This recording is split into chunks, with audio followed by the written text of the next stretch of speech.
open natin yung app ni Mr. Cash, then mapupunta kayo dito sa dashboard. Makikita nyo dito yung make a repayment. So makikita nyo dito kung magkano yung babayaran nyo. And then dito, marami kayong pagpipilian kung saan kayo magbabayad. Sa e-wallet, bank, or sa online. So dahil magbabayad tayo sa e-wallet, pindutin natin yung may GCash.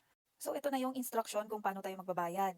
Kakopy nyo lang yung reference number, yung amount, yung contact number. Then, pupunta tayo sa GCash app natin. Bubuksan natin yung app natin sa GCash. So, dito, pindutin nyo yung bills. And then, hahanapin natin dito yung loans. Ayan siya, guys.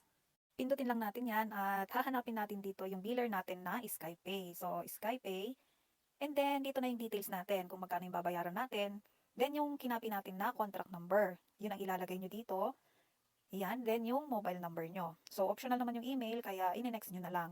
Kailangan nyo i-check yung billers nyo guys, yung mga details nyo para hindi magkamali kasi pare-parehas yung billers ng mga loans na